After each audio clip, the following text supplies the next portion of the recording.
Today we shall discuss Ohm's law. Ohm's law is one of the fundamental laws in electrical engineering.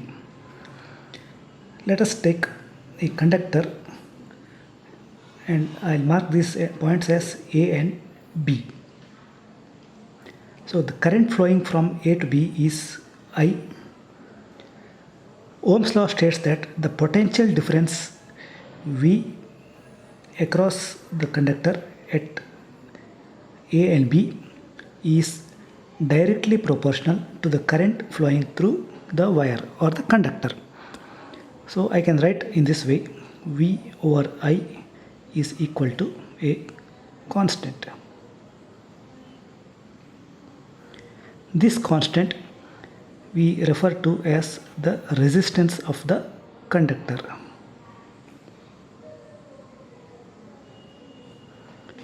So I can write this V over I as equal to R, or V equals to IR. So this is the formula for Ohm's law.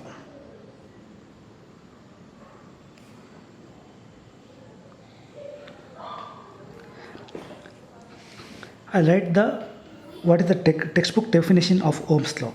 Ohm's law states that the potential difference across a conductor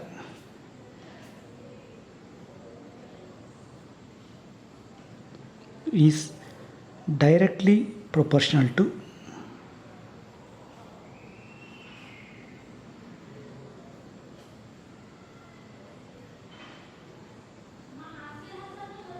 the current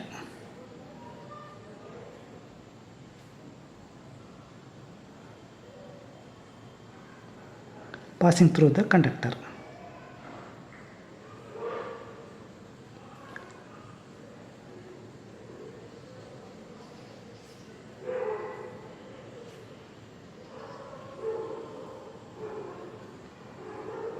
And there's a condition here.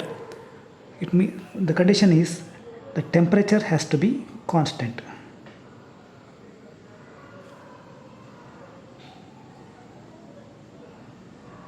Being constant.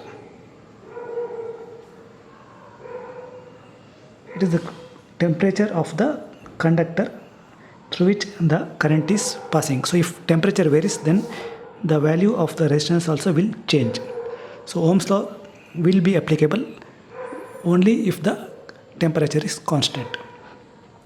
Now we'll look at certain terms which I used. First is the term conductor. Conductor is any material through which current can pass through. If current can pass through a certain conductor, certain wire, certain material, then that material is called an electrical conductor. Now I used three terms here: the potential difference, current, and resistance. So what are these three? We will see that one by one. Let's begin with resistance. So the symbol for resistance is R, and the circuit symbol for resistance is a zigzag line. So what is this resistance?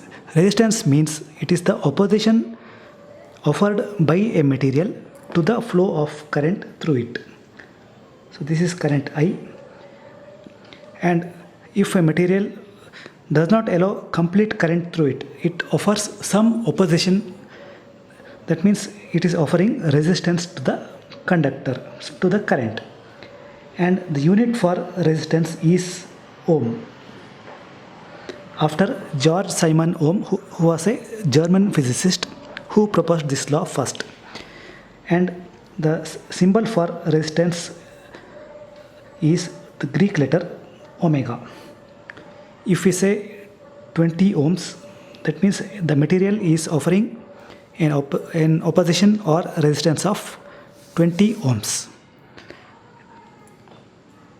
Now coming to the next term, current. I am sure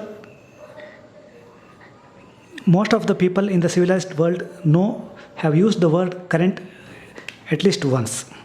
We say there is no current, current is flowing, I got a shock due to current. So these are the terms people use whether they have learnt science or not. So what is this current? Okay, we'll begin first.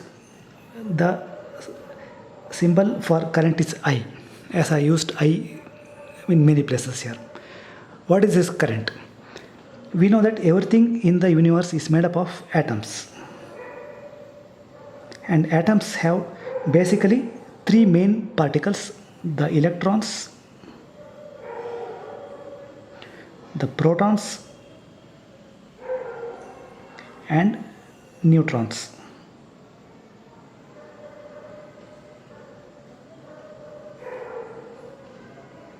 Electrons are negatively charged particles, protons are positively charged particles, and neutrons don't have any charge.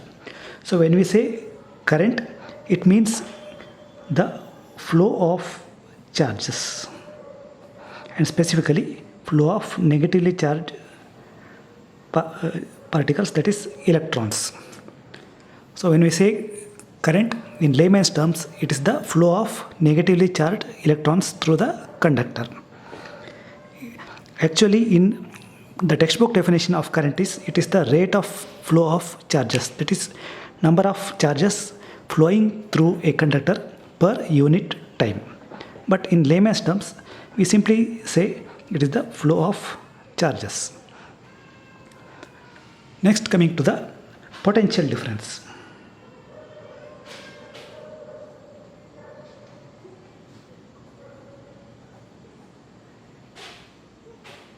The symbol is V. We use this V for potential difference, for voltage, and for EMF. We use these terms interchangeably, but there is some difference between all the three that we'll see in the coming classes. So potential difference is what makes these charges to flow. If we take the analogy of water, suppose there are two containers containing water, and we connect them through a pipe. So water will not flow from both the containers because both are at the same height. The level of water in both of them is the same. So to make water flow from one container to the second container, there should be at least some difference in height, right? So this is the second arrangement now. When there is a height difference from the ground level to the first container, so when I raise this container, then water flows. Similarly, for water to flow, there should be height difference, and for charges to flow, that is for current to flow, there must be a potential difference. So this is what makes the potential difference makes the current to flow in the circuit. So as summarized here, resistance is the opposition to current, and this is the symbol, and unit is ohms, or this symbol, omega symbol. Current is the rate of flow of charges, that is charges by time, charge by time, and its unit is amperes. And potential difference, the unit is volts. We use the term volts as unit for potential difference. So I'll draw a simple circuit.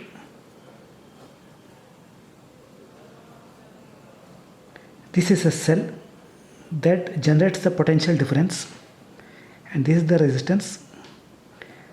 The potential difference across the ends of this resistance is V, and current passing through the overall circuit is I. So from Ohm's law, I can say V equal to IR. So if I know I need two parameters, suppose I know voltage and current, then the value of the resistance can be found by V by over I.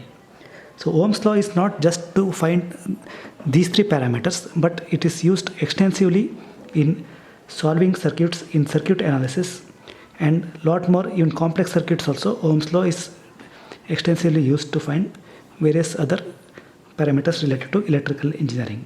That we'll see in the coming classes. Thank you.